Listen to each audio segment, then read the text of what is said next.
pela UFRJ, ativista do movimento social das pessoas com deficiência desde 1977, coordenadora da participação do Brasil na elaboração da Convenção da ONU, só isso, ex-secretária nacional de promoção dos direitos da pessoa com deficiência, de 2002 até 2010.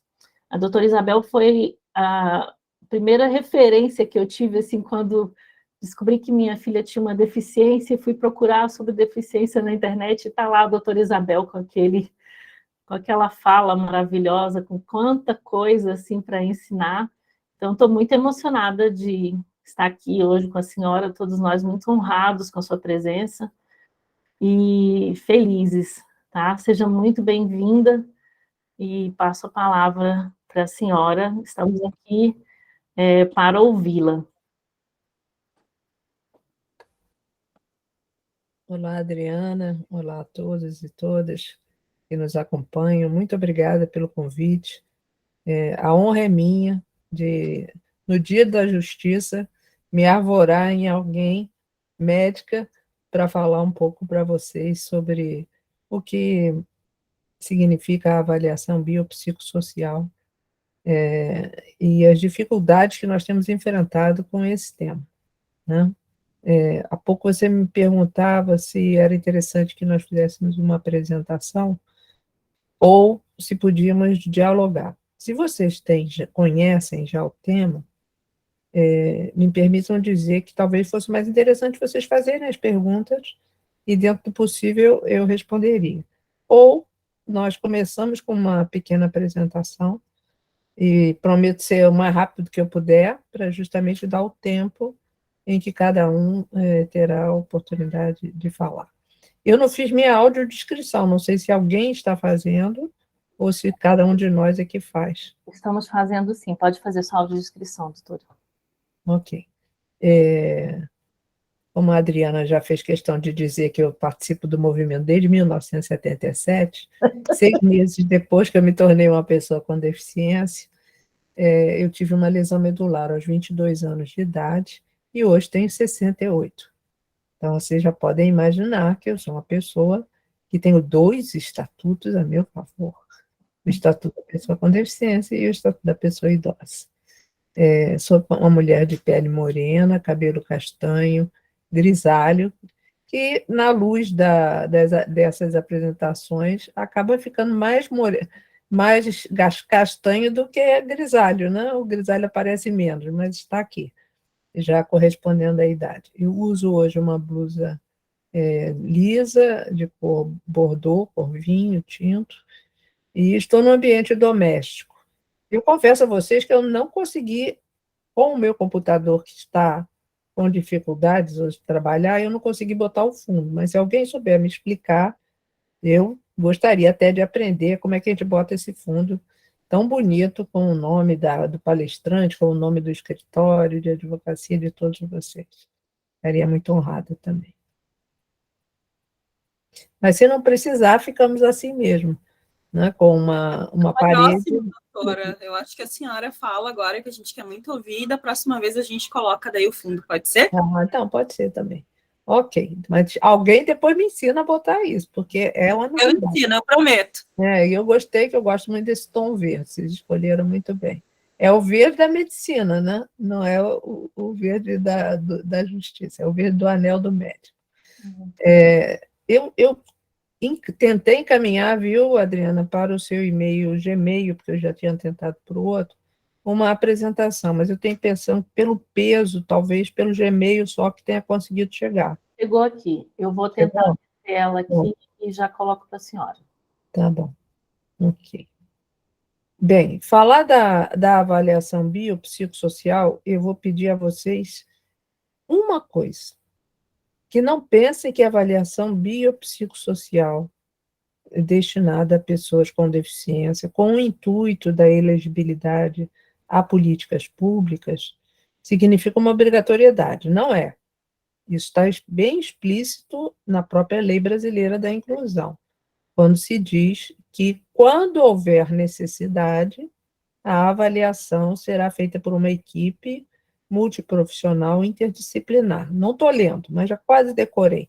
esse artigo número 2, né, o segundo artigo da nossa Lei Brasileira da Inclusão. E a avaliação biopsicossocial, diferentemente do que muitas pessoas pensam, não é a soma de bio mais psico mais social. Não é isso. Não significa que nós vamos buscar o saber de quem conhece a parte biológica, que basicamente é individual, né, é da pessoa, está se referindo a uma pessoa, a parte psíquica, que também está relacionada ao ser humano, e a parte social, onde estariam todos os demais fatores. Então, não vamos incorrer nesse erro que eu já tenho visto muitas pessoas, de uma maneira ou de outra, imaginarem que nós vamos ter um médico, um psicólogo e um assistente social responsáveis por essa avaliação. Não é isso. O que nós queremos é que haja uma equipe dedicada, diferentemente do que se tem proposto, imaginando que o que existe em termos de profissionais, por exemplo, na autarquia e INSS, que são médicos peritos e médicas peritas e assistentes sociais, que serão os responsáveis pela avaliação biopsicossocial. Não sei se todos têm acompanhado, você eu sei que sim, mas não sei se todos têm acompanhado esse grande problema que, na verdade, nós estudamos o conceito social da deficiência há muito tempo. E, em cima do conceito social da deficiência, que foi, digamos, tornado, né, constitucional no Brasil, quando a Convenção da ONU sobre os Direitos das Pessoas com Deficiência foi ratificada, de acordo com um rito de emenda constitucional, e por isso é que nós temos a obrigação de mudar a maneira como nós entendemos a deficiência, que é uma palavra em si muito complicada, porque, ao mesmo tempo, nós vamos estar, basicamente, em todos os momentos, dizendo quem é a pessoa que vai ser avaliada. Qualquer pessoa. Sim, mas algumas serão avaliadas como pessoas com deficiência. Mas espera aí, deficiência não está na pessoa, deficiência está fora da pessoa. Então, como é que, de novo, nós chamamos pessoa com deficiência? Então, esse é um outro dilema da restrição de terminologia que nós adotamos no Brasil. Até hoje, o movimento não encontrou um acordo para se dizer deficiente, ninguém quer. Isso nós já ultrapassamos. Doente, não, já passamos há muito tempo do modelo chamado modelo biomédico, modelo médico da deficiência, onde profissionais de saúde, principalmente médicos, ou melhor dizendo, sempre médicos, com um atestado médico, usava um Código Internacional de Doença, o CID, da Classificação Internacional da Organização Mundial da Saúde, que está na 11ª versão, adotada no Brasil esse ano, a 11ª, até antes desse ano nós usávamos a 10ª. Agora houve uma melhoria no que diz respeito principalmente para a área psiquiátrica, houve um acréscimo, houve uma série de informações adicionais, estou me referindo ao CID, e existe um outro documento da classificação também, da família de classificações da Organização Mundial da Saúde, que é a Classificação Internacional de Funcionalidade. Bem, toda e qualquer proposta de instrumento sobre deficiência tem sido balizado, tem sido apoiado, o seu substrato, a sua confecção, e a própria Lei Brasileira da Inclusão nos remete a isso. Esse instrumento vem da Classificação Internacional de Funcionalidade. Por isso que eu aqui, ao trazer o título Avaliação Biopsicossocial da Deficiência, já coloquei como subtítulos tanto a questão conceitual, que é essa que eu estou começando a trazer né, dizendo: deficiência está na pessoa ou está na sociedade? Bem, se vocês me perguntassem, eu gostaria de avaliar a sociedade, porque aí sim eu poderia avaliar, né, avaliaria as atitudes, avaliaria, portanto, condutas discriminatórias em relação a determinadas pessoas, que eu agora digo que são pessoas com configurações diferenciadas. Assim como o meu computador desobediente tem as suas próprias configurações, né? As pessoas têm também configurações totalmente diferentes. Essa é a diversidade humana, da qual a deficiência é uma das possibilidades. Seja ela uma deficiência na área do movimento, na área sensorial, na área cognitiva, do conhecimento, da aquisição de conhecimento, seja na área da manifestação psiquiátrica, que é um novo subgrupo que também faz parte agora do conjunto das pessoas com deficiência, após adotarmos a convenção e trazermos o mesmo conceito que está no artigo número 1 da convenção, que é o propósito. Portanto, não é uma definição, a Convenção da ONU não tem definição de pessoas com deficiência. Se tivesse, estaria no artigo número 2, que é o das definições, e vocês, como operários do direito, sabem perfeitamente a diferença entre conceito e definição, e nós, então, trazemos o conceito baseados nessa relação. Então, é um conceito relacional entre pessoas e as outras pessoas e o ambiente no qual todas as pessoas devem conviver, ou não conseguem conviver, justamente porque não prevêem uma flexibilidade necessária para que todos tenham as mesmas oportunidades. Pode avançar, por favor.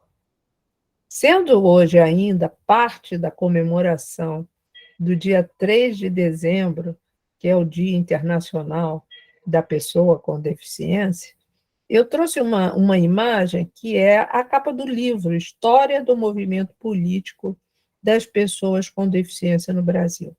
Esse foi o último produto ainda na minha gestão, uma década e meia quase atrás, em dezembro de 2010, nós lançamos esse livro e um vídeo documentário que está todo divididinho, mas está no YouTube. Infelizmente, a versão que está no YouTube tem a acessibilidade com a língua brasileira de sinais e também com a legenda, mas a audiodescrição não se conseguiu, na época, colocar no YouTube. De qualquer maneira, é um documentário que eu acho que vale a pena, porque são vários dos principais pioneiros, alguns deles já falecidos, mas que contam a história desde o nascimento dessa história e como os diálogos acaba parecendo que eles estão dialogando entre si, porque, na verdade, eles vão contando a história num roteiro de perguntas feitas por jornalistas e historiadores. Então, a Lia Crespo, que aparece nessa imagem, a mulher na parte superior esquerda, de cabelos brancos, segurando o livro, vê-se com uma felicidade muito grande por estar ali retratada a sua própria história. O Antônio Carlos Campos, que está ao lado, e foi presidente da FENES, e também membro do nosso Conselho Nacional dos Direitos da Pessoa com Deficiência. Foi ele que jogou tudo no YouTube. Foi ele que botou tudo. Ele ficou tão feliz, principalmente Libras não faltou, porque foi justamente ele que colocou. E abaixo nós temos o professor Adilson Ventura, infelizmente já falecido, que foi a primeira pessoa com deficiência a presidir o CONAD. Assim como eu fui a primeira pessoa com deficiência a ser a coordenadora da política e, posteriormente, a secretária nacional de promoção dos direitos da pessoa com deficiência, a partir de 2009. Levamos muito tempo até conseguirmos chegar a uma secretaria nacional. E como nós estamos em tempos de reestruturação governamental a partir de 1º de janeiro, com o terceiro mandato do presidente Lula, é bom que todos nós fiquemos bem alertas para que uma Secretaria Nacional de Direitos da Pessoa com Deficiência seja mais forte. Comece tão forte como começou em 2009, com a possibilidade de montar diversas coordenações, tratando dos vários ângulos e dos vários tipos de deficiência que nós vamos encontrar. E que precisamos, portanto, tanto de políticas gerais para todos, uma delas seria justamente a não discriminação. Eu acho que é isso que une todas as pessoas com deficiência, não serem discriminadas, terem as oportunidades garantidas, e outras questões, como nós sabemos, que precisam ser mais específicas.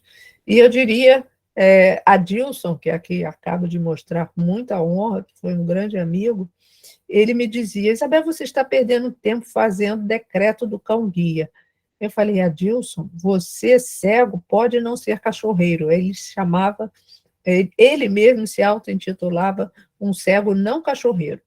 Mas eu, como gestora da política, não posso fazer opções dessa natureza. Há pessoas cegas que querem ter o cão-guia no nosso país. E não só ir buscar um cão no Canadá ou nos Estados Unidos e, quando chega no Brasil, não conseguir circular. Nós queremos que todos tenham as oportunidades. Então, as leis precisam ser tanto gerais, como algumas leis precisam ter particularidade, lidando diretamente com as necessidades de cada um dos tipos. O próximo. Números são interessantes. Mas já me perguntaram algumas vezes se eu acredito que o censo que está sendo feito, não sei se todos vocês já responderam ao censo que está atualmente sendo levado a efeito pelo IBGE, se esse censo nos trará informações fidedignas sobre o conjunto das pessoas com deficiência. E uma nova pergunta, que é sobre o transtorno do espectro autista. Imaginem o grande absurdo que vão ser essas respostas.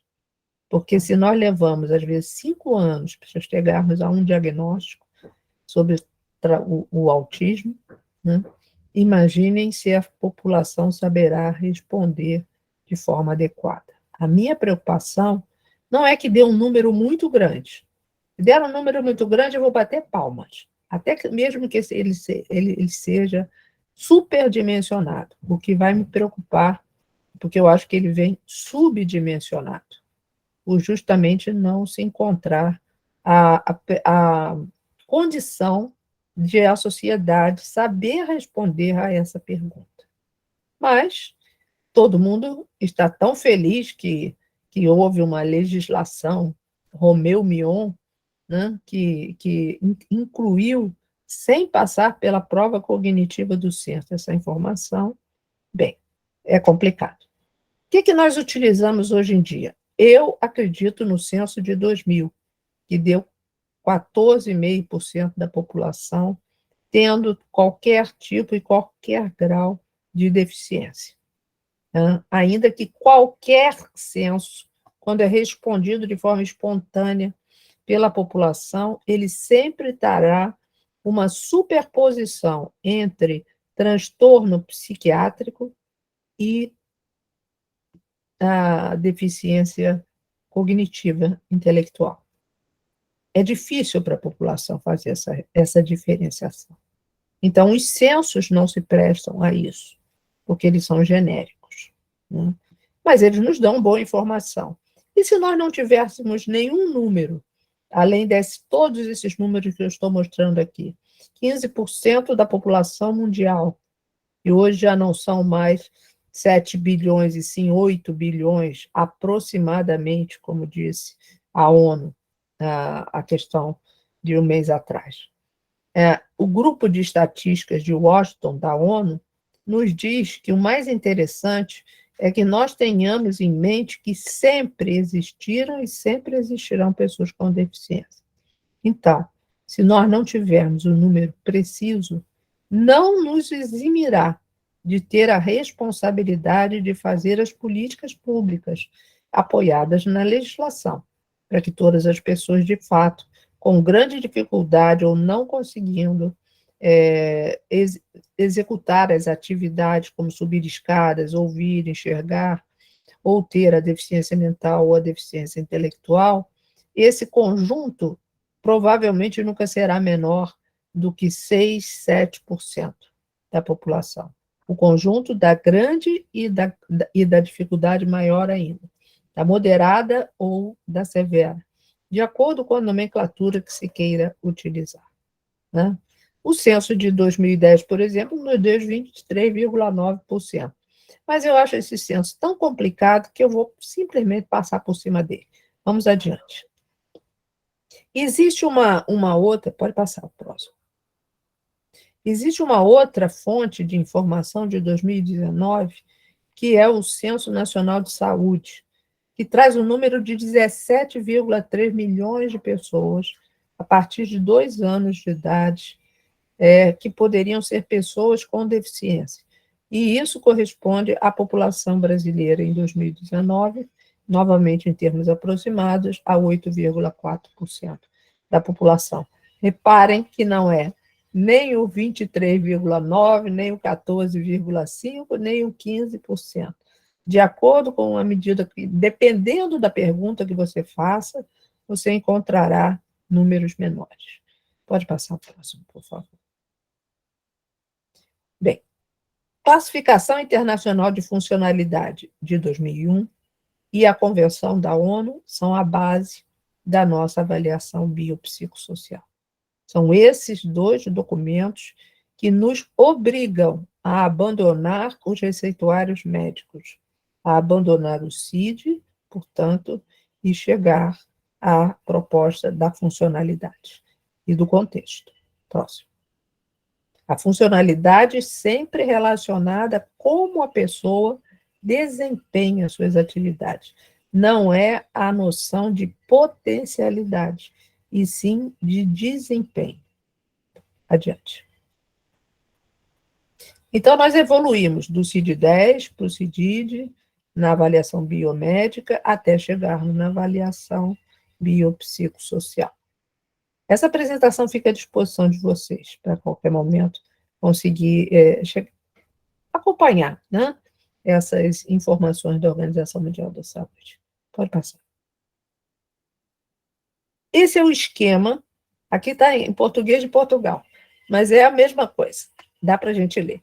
É o esquema mostrando a relação, por isso que é um conceito relacional, entre a condição de saúde ou de doença, ou alguma alteração, ou algum acidente, ou nada, ou alguma situação que não quer dizer nada, que ninguém viu nada, e nós vamos poder avaliar a estrutura e a função do corpo de uma pessoa, ver como ela se desenvolve nas atividades que realiza, em vários domínios, que são 9 na classificação de funcionalidade, e como é a participação social. Portanto, deficiência, na verdade, são setas que vão e voltam, e estão influenciadas tanto pelo indivíduo, como pelos fatores ambientais e os fatores pessoais, que a CIF não detalha. Então, esses fatores pessoais poderia ser gênero, poderia ser idade, poderia ser religião, mas isso não está na CIF, e, portanto, pode estar em um dos relatórios dos instrumentos de avaliação, mas não é obrigatoriamente o que determina a Lei Brasileira da Inclusão. Embora, no meu entendimento, tudo se complemente, porque raça, no Brasil, tem uma influência em tudo. Embora não esteja anotada a cor da pele, né, nem a textura do cabelo, na funcionalidade de uma pessoa, isso interfere com certeza nas oportunidades que na cultura brasileira uma pessoa da comunidade preta pode ou não ser afetada. Pode passar. Então, o modelo biomédico foi superado, o modelo social é o que nós trabalhamos, e a Lei Brasileira da Inclusão, de 2015, que entrou em vigor em 2016, deu, a partir de janeiro de 2016, 2 anos para que o governo fizesse o instrumento de avaliação da deficiência. Ajudem-me a fazer a conta. Janeiro de 2016, somados 24 meses. Quando nós chegaríamos?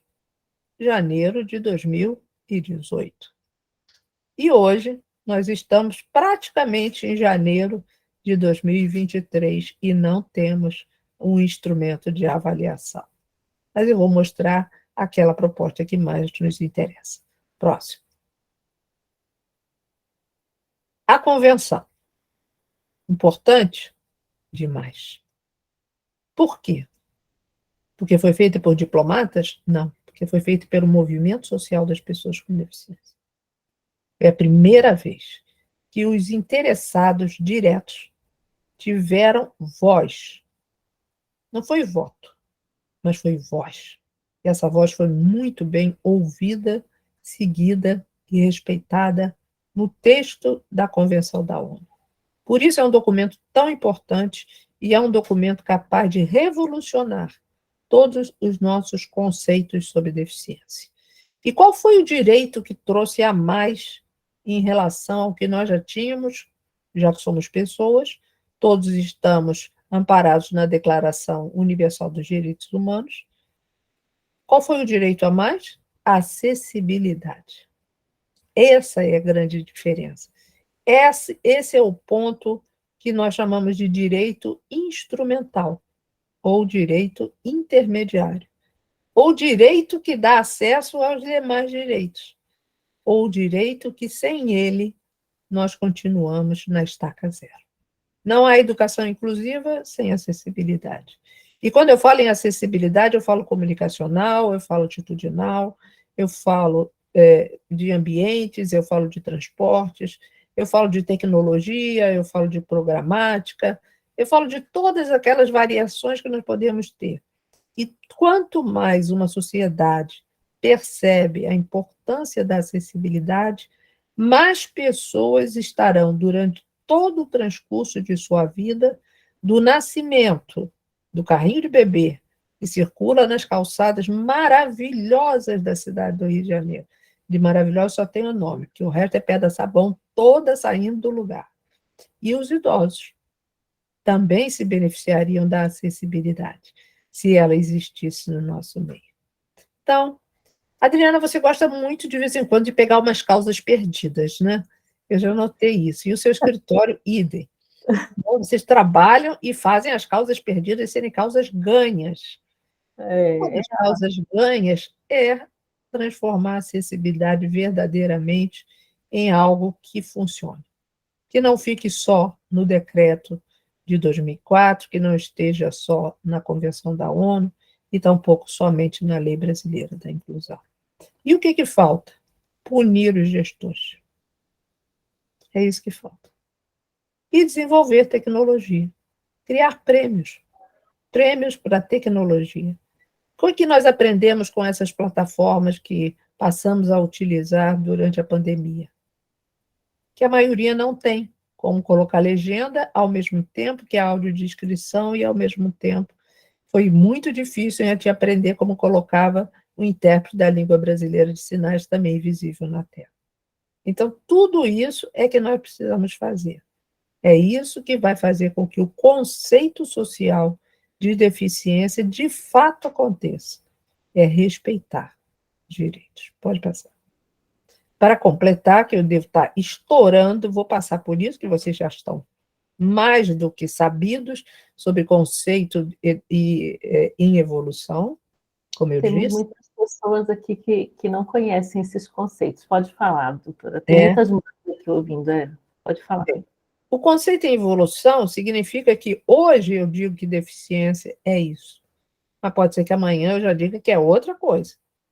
Mas será que eu vou desistir? Talvez eu não precise mais falar que Isabel é uma pessoa com deficiência, porque usa cadeira de rodas ou usará um outro dispositivo no futuro, que ao invés de me dar rodas, me dará asas. Pode ser que seja diferente, né? Então, tudo depende de como nós vamos interagir. E o mais importante de tudo isso é percebermos que as barreiras não são as barreiras dos impedimentos da estrutura e da função do corpo. De novo, lembrem-se daquelas setas enlouquecidas, multidimensionais, em todos os sentidos, as correlações, todas elas. A primeira das barreiras são as atitudinais. É aquela do olhar que machuca. É aquela do olhar que diz não. É aquela do olhar que transforma-se em piedade. É aquela do olhar que significa solidariedade. E esse é o bom olhar. O olhar para o diferente, se colocando no lugar dele, não porque você tem medo de estar naquele lugar, mas você perceber que aquele lugar é um lugar, é apenas uma possibilidade. O fato de você não ter a cadeira de rodas é que é o problema. Tê-la não é problema. E ter de qualidade, então, não é problema mesmo. É um grande trunfo. É a possibilidade de você se deslocar de um lugar para outro. Né? E nós vimos isso, não sei se alguém aqui se lembra da abertura dos Jogos Paralímpicos de 2016 no Rio de Janeiro. Tenho muito orgulho de me lembrar disso. Por quê? Porque uma escadaria se transformou numa rampa que o Clodoaldo, um dos nossos grandes para-atletas, pôde subir e lá acender a tocha paralímpica. Um dia essa tocha não será acesa, porque ela já estará acesa e será uma tocha só para os Jogos Olímpicos e para os Jogos Paralímpicos. Mas não é para mim, isso é para os netos de vocês. Não é nem para os filhos. Provavelmente será para os netos. Mas será. E nós somos portadores de utopia. Todos nós que somos inclusivistas. Adiante. Isso está no contexto da convenção. O contexto da convenção é que nos dá a base. E a Lei Brasileira da Inclusão, que é a Lei 13.146, é totalmente escrita sobre o Decreto 6949, que todo mundo acha estranhíssimo, e eu também, eu quase enlouqueci com essa história. Como é que a convenção é constitucional, e de vez em quando eu vou lá no site do governo para verificar se ela continua lá como uma das alterações, parágrafo 3º do artigo 5º, mostrando que equivale à emenda constitucional. E é um decreto quando se torna algo de obrigatoriedade do cumprimento interno no país. Você comentou sobre o meu currículo. Talvez uma das coisas que mais me orgulhe seja ter levado um ano depois da ratificação da convenção, mas não porque foi um ano, foi porque no final eu ganhei. Eu ganhei da AGU, que não queria o decreto 6949. Por quê que não queria? Porque dizia que já era constitucional. Mas era constitucional e significava que o Brasil dizia para o mundo que ele estava de acordo com os preceitos da Constituição, da Convenção e do protocolo opcional, que também foi ratificado como emenda constitucional. Né? E isso é que permite que a ONU possa fiscalizar o Brasil. Mas já achava que não havia necessidade. E eu pensava, isso um dia vai estourar. E assim foi. Se não tivéssemos um decreto internalizando todas as regras da convenção, é bem provável que nós perdêssemos aquela primeira ação, logo depois que a Lei Brasileira da Inclusão foi promulgada, né, sancionada pela presidente Dilma, em 2015, e logo uma confederação de escolas particulares se arvorou em liberdade de ter que lidar com alunos com deficiência. E por que eles perderam? Porque a convenção é constitucional e porque ela tem que ser utilizada no nosso país por todos os entes federados e pela sociedade e por todas as instituições privadas da sociedade. Pode passar. Gente, médico aprender isso é difícil, muito difícil. Fácil é fazer a avaliação. Próximo. Então, o que diz a Lei Brasileira da Inclusão? Tudo que nós já sabemos. Pessoa com deficiência é aquela que tem impedimento de longo prazo. Aí, esse famoso longo prazo tem que ser definido. E aí, só tem uma legislação no Brasil que diz que é longo, o que era longo prazo, do BPC. 2 anos. E com isso é que nós estamos nos virando, esses 2 anos. Que talvez não seja o correto, porque eu não vou esperar uma criança que tem atraso de desenvolvimento, eu não vou esperar que ela faça 2 anos para depois começar o atendimento dessa criança. Eu estaria absolutamente errada do ponto de vista da saúde, né? Do ponto de vista do desenvolvimento. Bem, e o impedimento em interação com uma ou mais barreiras, na Convenção está escrito diversas barreiras, a Lei Brasileira da Inclusão fez questão de dizer que basta uma barreira, acho um preciosismo desnecessário, mas tudo bem, não, é melhor que seja assim. Isso pode obstruir a participação plena e efetiva na sociedade, em igualdade de oportunidade como as demais pessoas. É o que está escrito na Lei Brasileira da Inclusão. Por que é importante a Lei Brasileira da Inclusão? Eu nunca imaginei que a área jurídica pudesse ignorar a ratificação da convenção e a convenção, e precisasse de uma lei para então se basear e começar a cumprir. Mas acontece. E às vezes ainda precisa de um decreto. E depois do decreto ainda precisa de uma portaria. E às vezes ainda precisa de uma instrução normativa. Vocês são muito complicados mesmo. Depois falam da letra do médico. Vamos adiante. Pode passar.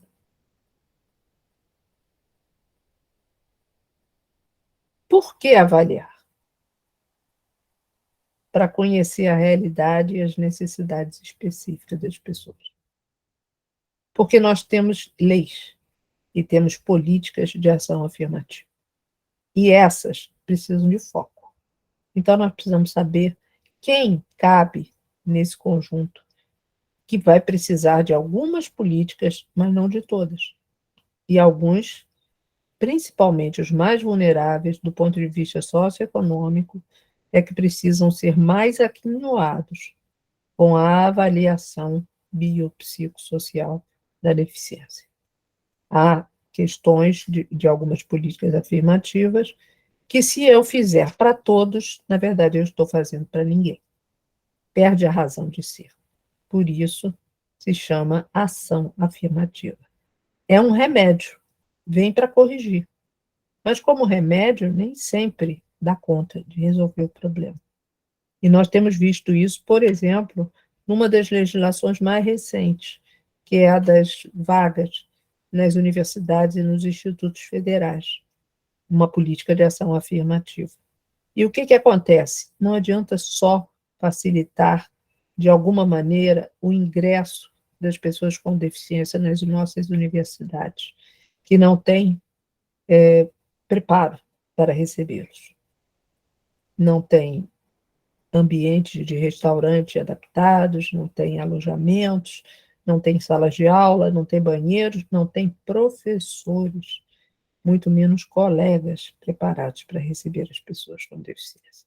Então, muitas vezes, uma política de ação afirmativa, ela precisa de um conjunto de outras medidas para que, de fato, ela consiga ser efetiva, né? E trazer resultados. Mas esse é o foco. Por isso é que nós avaliamos. Não é para dar rótulo de pessoa com deficiência a ninguém. Por outro lado, eu vi o pedacinho final da apresentação anterior sobre educação. Para a educação, eu não tenho que avaliar uma pessoa para lhe dar todos os recursos e apoios necessários. Eu posso avaliar para facilitar algumas coisas e até usar como um instrumento de acompanhamento, de monitoramento do progresso ou das dificuldades ainda apresentadas. Mas para ser atendida pelo SUS, que é uma política universal, ninguém precisa receber avaliação da deficiência. Entendido?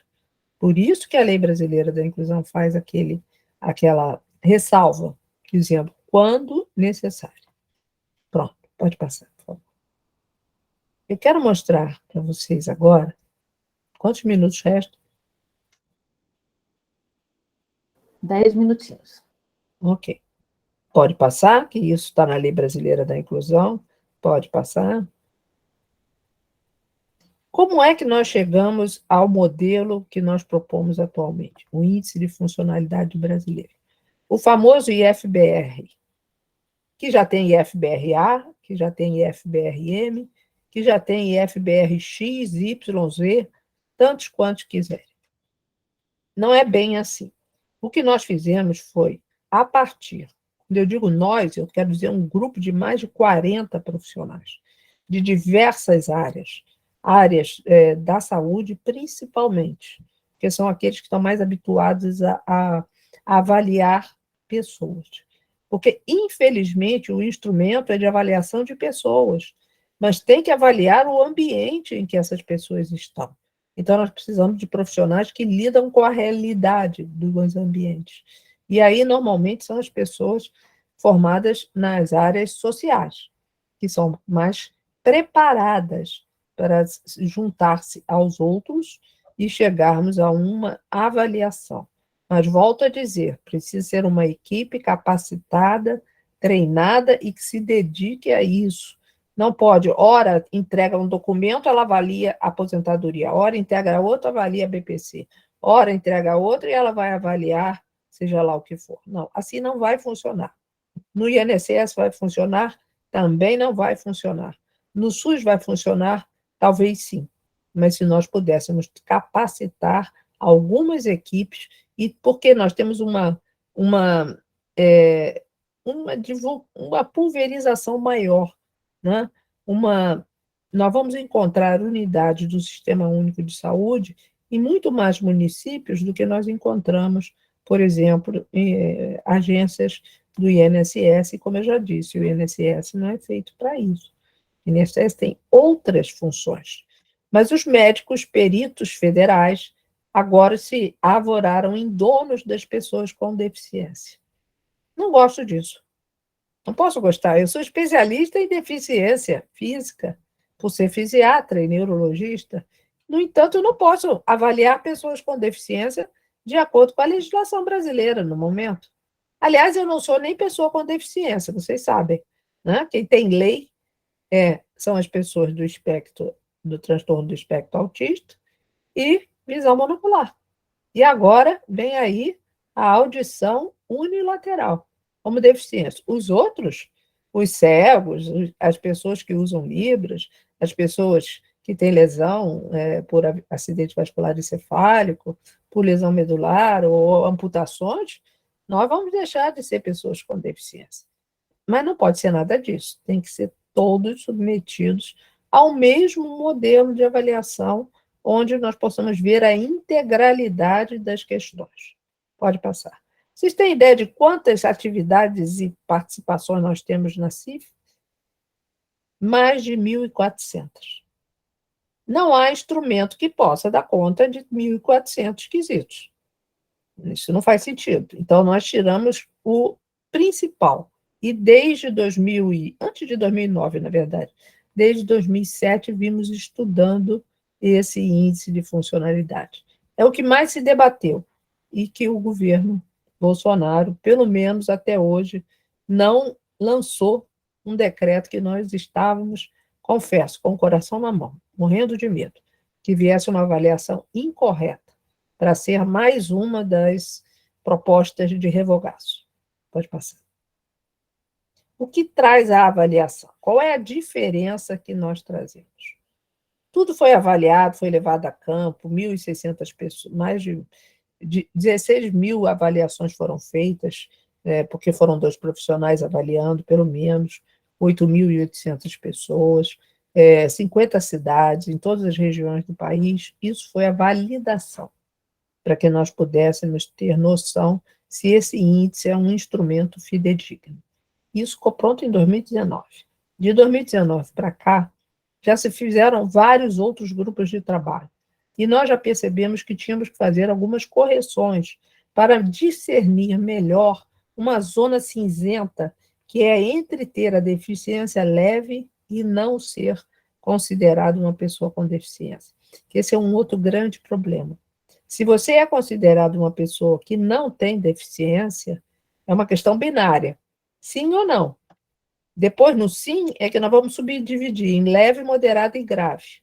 E a lei brasileira da inclusão ainda subdivide alguns direitos somente aos moderados e graves.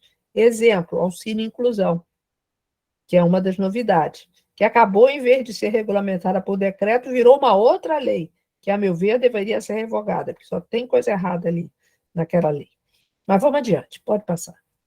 A Universidade de Brasília trabalhou, fez vários instrumentos, isso tudo é computadorizado, é através de um tablet ou de um celular com boa memória, a gente utiliza-se um programa, identifica-se o avaliado, identifica-se o avaliador, tem o diagnóstico médico, tem o tipo de impedimento, se possível a data do início, por causa daquela questão do longo prazo, né, para poder definir. Alterações existentes na estrutura e na função do corpo, essa é a única parte exclusiva de um profissional médico, porque diz respeito a diagnóstico realmente. Matriz de atividades e matriz de fatores contextuais. E um método linguístico difuso. O método linguístico difuso é uma saída para quando nós temos um problema complexo e você transformar uma pessoa em números é uma das coisas mais difíceis. Porque, além de dizer se a pessoa tem ou não tem deficiência, é preciso quantificar, por essas razões que nós mencionamos, que a legislação assim existe. O outro exemplo é a própria lei complementar da aposentadoria. 14, me ajude aí, 142 ou 146? Agora me faltou. A lei complementar da aposentadoria especial dos segurados e dos servidores com deficiência. Da 221, não? Não, 14 alguma coisa. Ou é 2 ou é meia dúzia. Não lembro. De 2013. De 2013. Essa também, de acordo com se é deficiência severa, são 10 anos, né, a menos de tempo de contribuição e de tempo de serviço. Se é moderada, são 6 anos. Se é leve, são 2 anos. Então, essas são as variações que já existiam antes da própria lei brasileira da inclusão, já que essa da aposentadoria é de 2013. Pode passar. O IFBRM tem 57 atividades, que vão avaliar atividades da aprendizagem, da comunicação, da mobilidade, dos cuidados pessoais, da vida doméstica, da educação, do trabalho, da vida econômica, das relações e interações interpessoais, da vida comunitária, social, cultural e política. Eu acho que, pela lógica, vocês já perceberam que alguns desses domínios têm mais peso na vida de alguns tipos de deficiência. Exemplo, deficiência física. Talvez onde esteja o maior peso. Mobilidade. Talvez, se for alteração da mobilidade dos membros superiores e não dos inferiores, talvez esteja em cuidados pessoais. Ou pode estar nos dois. Se eu estiver falando, por exemplo, de transtorno do espectro autista, é bem provável que sejam as relações e as interações interpessoais e a comunicação. E a comunicação também pode ter um peso muito grande na vida das pessoas com deficiência auditiva e mesmo da visual, porque ter acesso à comunicação também é um ponto. Então, significa que eu tenho que encontrar, através da linguística difusa, uma maneira de pontuar todas as atividades para todas as pessoas que eu for avaliar, mas eu tenho que dar um peso ainda maior, não deixar passar nenhuma situação em que esses pontos sejam os essenciais para eu discernir entre uma pessoa com visão, com baixa visão. E aí eu vou buscar qual é o domínio que pode me dar isso. Esse documento já traz, porque você não vai fazer isso discricionariamente a cada momento que você for avaliar. O instrumento traz essas medidas. Pode passar.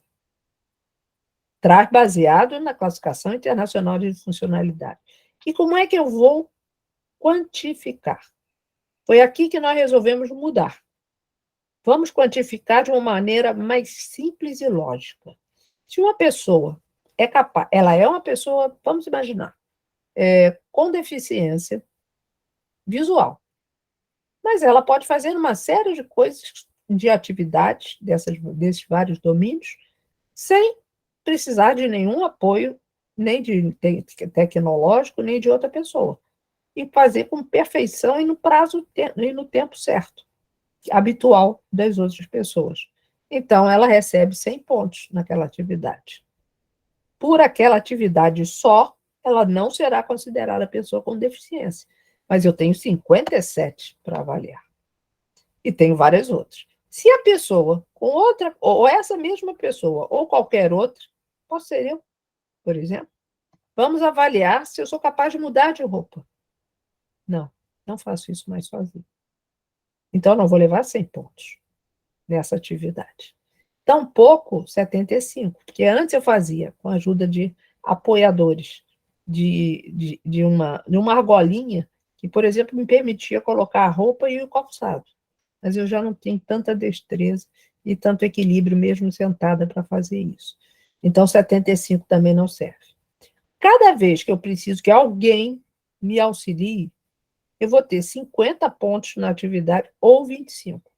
50 se a pessoa vai me ajudar em parte da atividade. Ou se a pessoa vai fazer totalmente por mim, são 25 pontos. Entenderam a diferença?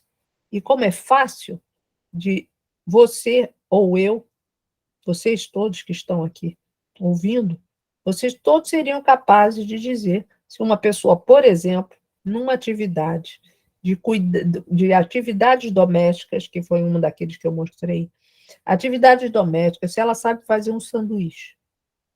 Se ela vai fazer um sanduíche, mas vai deixar cair tudo no chão, e vai sujar tudo, e vai levar meia hora para fazer um sanduíche, mas vai fazer o sanduíche, e não vai precisar de ninguém, nem para vir limpar depois, não serão 100 pontos, mas serão 75. Mas se ela precisa que alguém, pelo menos, parta o pão, e o restante ela vai fazer, ou que alguém pegue as embalagens do que ela vai utilizar na prateleira da geladeira ou do armário, serão 50. Ou pode ser que ela precise que faça tudo, parte a comida e coloque o prato na frente. E até a alimente. Então, serão 25 pontos. No final, nesse somatório final, é que vou chegar a uma conclusão. Se essa pessoa é ou não uma pessoa com deficiência. Pode passar. Eu tenho outros recursos que eu vou avaliar também, que são aqueles que não estão na pessoa. Não são atividades de participação. Eu vou verificar se ela tem os produtos e a tecnologia necessárias. Que é possível que, para escrever, a pessoa precise de uma adaptação em que ela segura o lápis, ou ela tem um adaptador no teclado do computador. Ou ela faz através da visão, e ela aciona o computador. Então, se ela tem os recursos tecnológicos, é possível que ela ganhe pontos com isso. Isso não vai fazer com que ela deixe de ser uma pessoa com deficiência, mas vai ser uma diferença em relação às outras questões. Os ambientes, o apoio, o relacionamento, as atitudes, os serviços, sistemas e políticas. E é nesse último item, serviços, sistemas e políticos e atitudes, que eu disse a vocês que eu gostaria de avaliar a sociedade. E isso já me daria a chave, já me daria a resposta. Se o SUS concedesse os equipamentos, ou se a escola concedesse os equipamentos, ou se o Ministério do Trabalho conseguisse conceder os instrumentos necessários para as pessoas, e ela chegasse até o trabalho, ela saísse de casa, eu provavelmente não precisaria dizer que ela é uma pessoa com deficiência, porque ela teria tudo e poderia fazer tudo. Ou então, eu diria, com os recursos disponíveis, essa pessoa que tem impedimentos na estrutura e na função do corpo é uma pessoa com alterações na estrutura e na função do corpo, entretanto, não apresenta deficiência, porque o ambiente e as atitudes são capazes de derrubar todas as barreiras. É isso. Essa é a essência da avaliação biopsicossocial. Então, eu faço duas perguntas a vocês. Quem entende o conceito social da deficiência pode entender a avaliação, correto? Quem ainda está parado no conceito biomédico da deficiência e todo instrumento que tiver maior peso nos impedimentos da estrutura e da função do corpo não estará de acordo com a avaliação determinada pela Convenção, pela Lei Brasileira da Inclusão. Obrigada.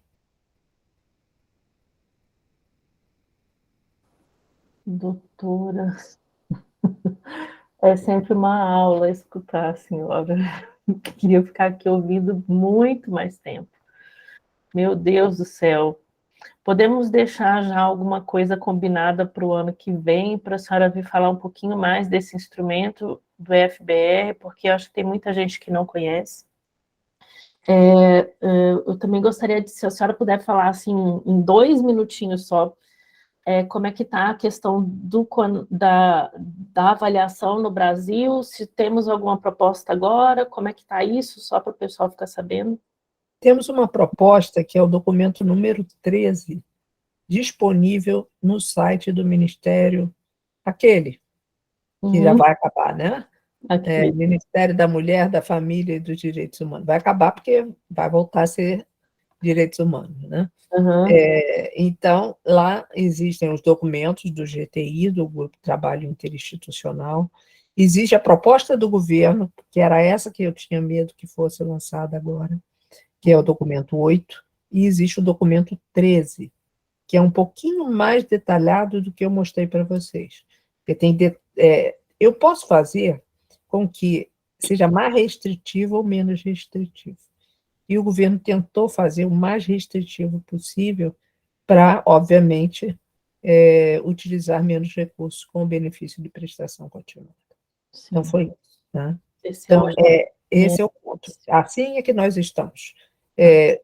Tendo que dizer ao novo governo que entra agora que nós precisamos definir quem são as equipes, capacitar as equipes, testar novamente os instrumentos com essas novas nuances que nós colocamos, principalmente, quando digo nós, eu com um conjunto de pessoas, não obrigatoriamente fui eu. Eu fui uma parte do trabalho.